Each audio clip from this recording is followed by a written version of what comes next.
Data is known as raw facts and figures. Raw facts का मतलब क्या है, या रॉ का मतलब क्या होता है, खाम यानी अनप्रोसेस्ड, जिसके ऊपर किसी भी तरह का प्रोसेस नहीं किया गया। प्रोसेस ना करने का मतलब है कि वो इनिशियल चीज होगी, उसके ऊपर किसी भी तरह का ऑपरेशन परफॉर्म नहीं किया गया होगा। जैसे अब आपसे मैं एक छोटी सी एग्जांपल डिस्कस करता हूं, जिसमें थोड़ी ये बेसिक जो कंप्यूटर की टर्म है, इनपुट प्रोसेस और आउटपुट, इसको हम आईपीसी भी कहते हैं, इंफॉर्मेशन प्रोसेसिंग साइकिल। अब आप लोग यूनिवर्सिटी में, कॉलेज में, स्कूल में एडमिशन लेते हैं। आप उस स्कूल, कॉलेज या यूनिवर्सिटी का एडमिशन फॉर्म लेते हैं। उस फॉर्म पे आप मुख्तलिफ जो चीजें होती है या मुख्तलिफ आपके कंटेंट्स होते हैं वो फिलअप करते हैं। वो कंटेंट्स क्या है आपके पास, जैसा कि आपका नेम है, father name, date of birth, educational data, पता नहीं है। अच्छा बेटा, तो जो मैं बात कर रहा था आपको एडमिशन फॉर्म की, एडमिशन फॉर्म पे मुख्तलिफ तरह का डेटा आप प्रोवाइड करते हैं उस इंस्टीट्यूट को। वो डेटा क्या होता है, आपका नेम हो सकता है, फादर नेम हो सकता है, date of birth, educational data. Like अगर आप सपोज करें जैसे आप लोगों ने बीएस में एडमिशन लिया, तो आपने एजुकेशनल बैकग्राउंड में मेट्रिकुलेशन का डेटा फिलअप किया, और उसके बाद आपने इंटरमीडिएट का डेटा जो है ना फिलअप किया। उसके अलावा आप एड्रेस लिखते हैं, फोन नंबर देते हैं, फोन नंबर्स में आप मोबाइल नंबर देते हैं, फादर का मोबाइल नंबर देते हैं, सीएनआईसी देते हैं। तो अब अगर हम इसको वन बाय वन चीजों को देखें, तो ये सारा हमारे पास डेटा होगा जो कि अनप्रोसेस्ड होगा। अब अनप्रोसेस्ड मैं क्यों कह रहा हूं, क्योंकि आप लोगों ने जस्ट एक फॉर्म फिलअप करके दे दिया। उस फॉर्म से हम ये नहीं कह सकते कि इस स्टूडेंट का या इस स्पेसिफिक स्टूडेंट का एडमिशन हो गया है या नहीं हुआ। अब प्रोसेसिंग यानी जो अगला हिस्सा आता है, अब ये जो पार्ट था, ये इसको हम कहते हैं डेटा अनप्रोसेस्ड, और इसको कंप्यूटर साइंस की टर्म में कहा जाता है इनपुट। तो आप कंप्यूटर को क्या दे रहे हैं, इनपुट दे रहे हैं। उस इनपुट को लेके कंप्यूटर ने किसी भी डिवाइस, किसी भी हार्डवेयर कंपोनेंट, लाइक कंप्यूटर हमारा जो है वो आपका सीपीयू यूज करता है, central processing unit. Central processing unit ने क्या करना होता है, प्रोसेस करना है, यानी वो किसी ना किसी तरीके का ऑपरेशन परफॉर्म करेगा। वो ऑपरेशन परफॉर्म करना क्या होगा, वो ऑपरेशन होगा वो चीज जो वर्किंग कर रही है किस चीज पे, जो आपने इनपुट दिए, यानी जो आपने डेटा उस कंप्यूटर को दिए। अब वो प्रोसेसिंग किसी भी सूरत में हो सकती है, यानी कोई लिस्ट कैलकुलेट हो रही होगी, कोई जमा माइनस हो रहा होगा, कोई इसी तरह का कोई भी ऑपरेशन परफॉर्म हो रहा है। सपोज करें कि जी जब आपने एडमिशन के लिए अप्लाई किया, तो एक एडमिशन लिस्ट क्रिएट होनी है।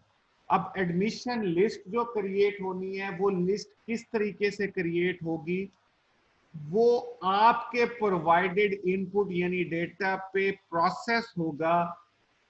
वो प्रोसेस कहलाएगा मेरिट कैलकुलेशन। उस मेरिट कैलकुलेशन की बेस के ऊपर एक लिस्ट बन जाएगी, और वो लिस्ट आपके सामने आ जाएगी। और जो लिस्ट प्रोड्यूस होगी आफ्टर प्रोसेसिंग या after operation of merit calculation, या हम इसे ये भी ऑपरेशन ना कहें तो हम ये कह सकते हैं after process of merit calculation, तो जो हमारे पास आउटपुट आएगा वो आपके पास एक लिस्ट होगी, जो लिस्ट कहलाएगी आउटपुट। यानी वो एक रिजल्ट है, और उस रिजल्ट या उस आउटपुट को हम ये कह सकते हैं कि ये एक इंफॉर्मेशन है। अब यहाँ पे दो टर्म्स आपने यूज की, एक है डेटा और दूसरा है इंफॉर्मेशन। डेटा क्या है, unprocessed form of any type, यानी वो कोई भी हो सकता है, वो टेक्स्ट हो सकता है, वो न्यूमेरिकल डाटा हो सकता है, वो करेक्टर टाइप डाटा हो सकता है, वो पिक्टोरियल यानी पिक्चर्स की फॉर्म में डाटा हो सकता है, वो वीडियो की फॉर्म में डेटा हो सकता है, वो ऑडियो की फॉर्म में डेटा हो सकता है। अब जब प्रोसेसिंग कंप्लीट हो जाएगी तो जो रिजल्टेंट चीज होगी उसको हम कह रहे हैं वो इंफॉर्मेशन होगी, और वो इंफॉर्मेशन हमारे पास कहलाती है आउटपुट। और information is something different from data. क्यों? क्योंकि उसकी बेस पे हम कोई ना कोई रिजल्ट मेजर कर सकते हैं, कोई ना कोई डिसीजन ले सकते हैं। जैसे मैंने कहा कि जी मेरिट कैलकुलेशन है, अब मेरिट कैलकुलेशन के बाद जो रिजल्ट आया है, यानी जो मेरिट लिस्ट बनी है, जो एडमिशन लिस्ट फाइनलाइज हुई है, उस एडमिशन लिस्ट की बेस पे हम एडमिशन दे सकते हैं जिन स्टूडेंट ने हमारे पास अप्लाई किया है। अब जब यूनिवर्सिटीज या कॉलेजेस की मेरिट लिस्ट बनती है तो वो मेरिट मुख्तलिफ तरह से होता है। लाइक जैसे सपोज करें अगर आपका मेरिट बन रहा है तो वो आपके एफएससी के सब्जेक्ट एफएससी के मार्क्स होंगे, आपके कोई एंट्री टेस्ट या रिटन टेस्ट हुआ होगा उसके मार्क्स होंगे, मैट्रिक के मार्क्स अगर शामिल करना चाहे वो इंस्टीट्यूट वो शामिल करके, तो उनको प्लस माइनस एवरेज निकाल के तो एक परसेंटेज बनेगी, और उस परसेंटेज की बेस के ऊपर जो है वो एडमिशन मिलेगा। और जो अगर ये जो हम कह रहे हैं कि परसेंटेज है, ये परसेंटेज ऐसे नहीं कैलकुलेट, यानी ये परसेंटेज किसी फार्मूला किसी प्रोसेस के थ्रू हुई है। तो बेसिकली जो आपका कंप्यूटर है, वो कंप्यूटर जो है आपके पास वो इलेक्ट्रॉनिक डिवाइस वो इसी बेस पे वर्किंग कर रहा है कि वो यूजर से इनपुट ले रहा है, उसको प्रोसेस कर रहा है और उसका एक आउटपुट प्रोड्यूस कर रहा है, जो कि यूजर को अपने डिसीजन के लिए यूज किया जा सकता है। अगर आप में से जैसे किसी लोगों ने एक्सेल अगर यूज किया या थोड़ा बहुत कंप्यूटर यूज किया होगा, तो अगर हम ये देख लें कि आपने एक एप्लीकेशन टाइप कर रहे हैं, एक लेटर टाइप कर रहे हैं, बेसिकली आप क्या कर रहे हैं, आप यूजर एज ए यूजर यानी जो कंप्यूटर यूज कर रहा है वो क्या कर रहा है, वो टाइपिंग कर रहा है। अब वो टाइपिंग मुख्तलिफ कैरेक्टर टाइप कर रहा है या मुख्तलिफ कीज प्रेस कर रहा है, उसके बाद जो है वो लेटर बनते जा रहे हैं, वर्ड बनते जा रहे हैं, सेंटेंस बनते जा रहे हैं, और वो पैराग्राफ बन जाएंगे। और पैराग्राफ एट द एंड क्या है, आप एक एप्लीकेशन या एक लेटर टाइप कर लेंगे, और वो जो letter at the end type होके आएगा वो एक रिजल्टेंट चीज होगी जो आप कहीं भी यूजर को दे सकते हैं, यानी कहीं भी आप आउटपुट प्रोड्यूस कर सकते हैं, कहीं भी आप एप्लीकेशन जब देनी है वहां आप जमा करा सकते हैं, ऑनलाइन अप्लाई कर सकते हैं। तो ये मुख्तलिफ चीजें आपके पास हैं। यानी जो बेसिक आपके पास कंप्यूटर का प्रिंसिपल है कि input, take input, process the input and then produce the result output to the user. ठीक है, तो ये है बेसिक आपके पास कंप्यूटर का। अब कंप्यूटर के मुख्तलिफ पार्ट्स हैं, जैसे हमने कहा इनपुट है, तो जाहिर बात है इनपुट करना है तो किस फॉर्म में करना है, आया कि आपने टेक्स्ट फॉर्म में करना है जिसमें आपके करेक्टर्स हो सकते हैं, जिसमें आपका जो न्यूमेरिकल डाटा है वो हो सकता है, या इस तरह की मुख्तलिफ चीजें हैं, तो वो आपके पास जी बेटा वो थोड़े से मैंने माइक बंद किया था, वो टीचर आ गए थे। अच्छा, अब मैं बात कर रहा था आपसे कि जो इन जैसे आप लोग कहते हैं कि जी हमने अब आपको समझ आएगा, दो तीन चीजें समझ आएंगी, जैसे प्रोसेसिंग है, आउटपुट है। अब इन्हीं तीन हिस्सों को देखें तो कंप्यूटर इन्हीं तीन चीजों के लिए मुख्तलिफ हार्डवेयर कंपोनेंट्स यूज करता है, मुख्तलिफ डिवाइसेस यूज करता है। तो अगर हम इनपुट की बात करें तो इनपुट डिवाइसेस हैं।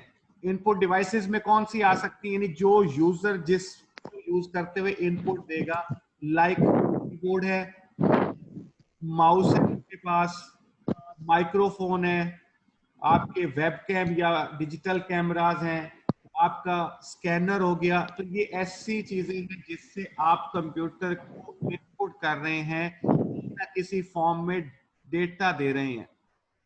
उसके बाद दूसरी चीज है आपके पास प्रोसेसिंग।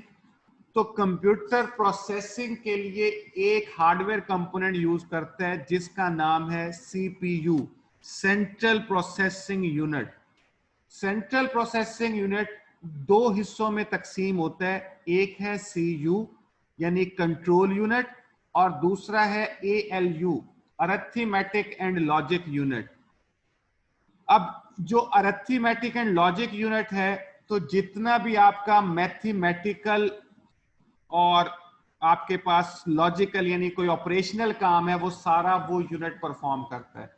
और जो इंस्ट्रक्शन को कंट्रोल करता है लाइक उसने डाटा कहाँ भेजना है, किस डिवाइस से लेके आना है, किस जगह जाके स्टोर करना है, वर्किंग जो क्या होनी है, वो सारा का सारा डाटा जो है आपका वो कंट्रोल करता है आपका कंट्रोल यूनिट। अब तीसरी चीज आ गई आपके पास कि जब वो प्रोसेस करके प्रोसेस्ड फॉर्म के बाद वो जो रिजल्ट प्रोड्यूस करेगा वो हम कैसे देखें। आप मेरी आवाज सुन रहे हैं तो आपके पास स्पीकर होगा, ये आउटपुट डिवाइस है। आप अगर कोई स्क्रीन पे कुछ देख रहे हैं तो वो आपकी जो डिस्प्ले डिवाइस है उसमें आपका मॉनिटर आ जाएगा, उसमें आपकी एलसीडी एलईडीज, ठीक है, टीएफटी स्क्रीन होती हैं, टच स्क्रीन होती हैं, मल्टी कैपेसिटिव स्क्रीन होती हैं, विजुअल स्क्रीन हैं। ये विजुअल के लिए आपके पास क्या है, डिस्प्ले डिवाइसेस होंगी, वो मुख्तलिफ हो सकती हैं। ये आउटपुट डिवाइस है। आपका जो हार्ड फॉर्म में यानी जो आपकी पेपर फॉर्म में आपके पास आउटपुट आना है वो आपको प्रिंटर प्रोड्यूस करके देगा। यानी वो मुख्तलिफ हो सकते हैं, वो मतलब आपके पास टाइपराइटर है यानी वो टाइपिंग की फॉर्म में देगा, प्रिंटर की मुख्तलिफ आपके पास हैं, ठीक है। तो ये इस तरह से बेसिक जो आपके पास प्रिंसिपल्स हैं। यानी अब इनपुट होगा तो वो इनपुट डिवाइसेस होंगी, वो डाटा किस फॉर्म में इनपुट हो रहा है उसी फॉर्म की उसी तरह की एक इनपुट आपके पास होगा, ठीक है। और इसी तरीके से आपके पास अगर प्रोसेस करना है वो मैंने आपको बता दिया। उसके बाद आपके पास जो आउटपुट का है वो आपकी डिस्प्ले डिवाइसेस होगी, आपका प्रिंटर हो गया या दूसरी ऐसे फॉर्मेट में होंगी।